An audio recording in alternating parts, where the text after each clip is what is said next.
নমস্কার। নাগরিক মনে সকলকে স্বাগত। এবার নতুন নির্দেশ নাকি 70% ক্লাস না নিলে প্রমোশন অনিশ্চিত কলেজের শিক্ষকদের। তাহলে কি কলেজের শিক্ষকরা 70% ক্লাস নেয় না? এটা তো প্রশ্নচিহ্নের মুখে। পড়ুয়াদের ৭৫% হাজিরা না থাকলে স্নাতক ও মাস্টার্সের পরীক্ষায় বসতে দেওয়া হয় না। এ নিয়ে কলেজ বিশ্ববিদ্যালয়ে বিক্ষোভ আন্দোলন কম হয়নি।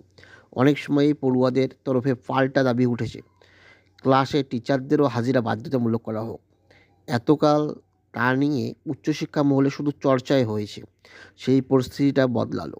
সরকারি কলেজ শিক্ষকদের পদোন্নতির জন্য ৭০ থেকে ৮০% বা তার বেশি ক্লাসে হাজিরা বাধ্যতামূলক করা হয়েছে।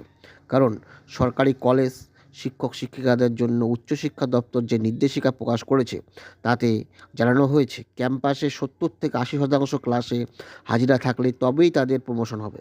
এমনকি পড়ুয়াদের মার্কশিটে গ্রেড সিস্টেমের মতোই শিক্ষক শিক্ষিকাদেরও ক্লাস নেওয়ার ক্ষেত্রে গ্রেডিং সিস্টেম চালু করেছে উচ্চশিক্ষা দপ্তর। সপ্তাহ, মাস এবং বছর হিসাবে কলেজ কর্তৃপক্ষের বরাদ্দ মোট ক্লাসের মধ্যে শিক্ষক শিক্ষিকারা টিউটোরিয়াল, ল্যাব, শিক্ষাদান সম্পর্কিত অন্যান্য কার্যক্রমের অন্তর্ভুক্ত ৮০% বা তার বেশি ক্লাস নিলে ভালো, আর শিক্ষকদের ৭০ থেকে ৮০% হাজিরা থাকলে তা সন্তোষজনক। এই দুই শর্ত পূরণ করলে তবেই কলেজ শিক্ষকদের প্রমোশন হয়। ৭০% কম উপস্থিতি থাকলে তা সন্তোষজনক নয় হিসাবে গণ্য হবে এবং প্রমোশনও হবে না। এর পাশাপাশি প্রমোশনের জন্য আরও ৭টি মাপকাঠি বেঁধে দেওয়া হয়েছে।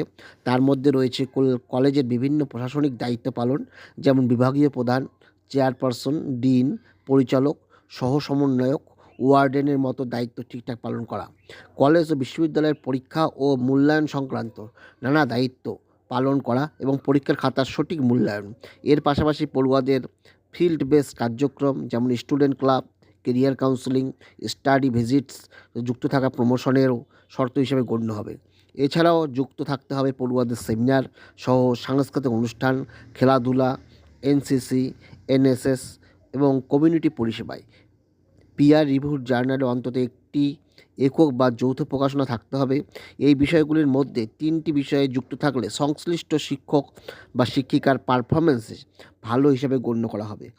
1টি থেকে 2টি বিষয়ও যুক্ত থাকলে সেই কাজ সন্তোষজনক বলেই বিবেচিত হবে, আর একটি বিষয়ে যুক্ত না থাকলে তা সন্তোষজনক হিসাবে গণ্য করা হবে।